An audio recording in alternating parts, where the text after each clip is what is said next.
y'all, really quickly today I'm going to show you how to make homemade meatloaf. Very simple. You just mix it all up, throw it in a loaf pan. I'm just using a bread pan to throw in my oven, but it's very simple and it cooks for like an hour. And you mix everything together and throw it in and it's done. So let me show you how to do this if you're wanting just a quick and easy dinner one night. So I'm probably not going to eat 2 pounds of this, but for this recipe, it does call for 2 pounds. So I told my neighbor I was cooking meatloaf, so I'm going to bring her some in a little while when it's done. So I took 2 pounds out early this morning. I just separate my meat. I buy them in like 3 to 4 pound bags or things at a time, and I separate them.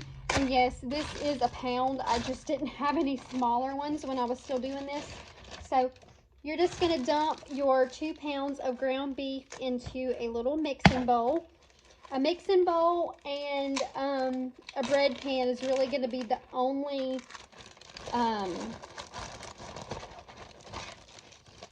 like kitchen utensils you're going to need. So go ahead and preheat your oven to 350.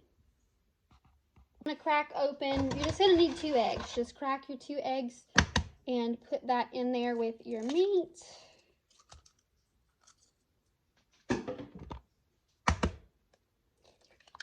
And I'm going to get a measuring cup out. I'm going to want 1.5 cups of breadcrumbs. This is just some plain breadcrumbs from the Dollar Tree.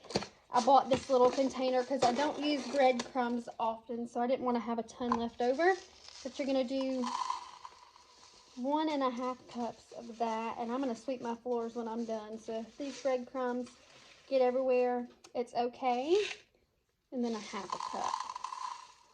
I believe this little thing of breadcrumbs from the Dollar Tree, the 7-ounce container, is about 2.5 cups. So then we're going to do 3/4 cup of ketchup. Check this up. This is a fresh container because I had ran out of ketchup. So 3/4 container of ketchup.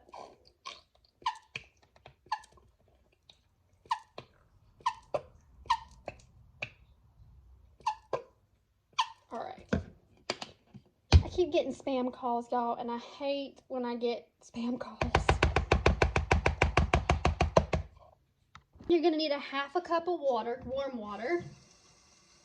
So I am filling up my 1/2 cup.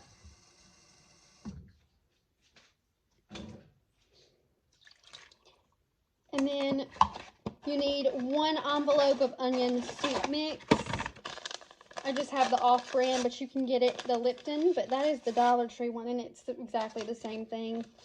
And then you're going to need a can of tomato sauce, but you're not going to use that until the end. So now you're just going to mix all of this up by hand. I know I hate doing that, but you're going to mix it all up by hand so it's well mixed together. I spread my meatloaf about as even as I could, and I'm going to throw it in the oven at 350 for 1 hour. Then I'll update y'all with what to do last. There it is, y'all, all done. I've served up. It kind of falls apart because I don't use flour in this recipe, but there it is. You can put tomato sauce on it if you want, but I'm not a fan of too much red sauce, so I don't do it with tomato sauce. But you can, because I already added ketchup in there, so it's still going to have a little bit of sweetness to it. But there it is, and I'm going to serve it up with some rolls and mashed potatoes.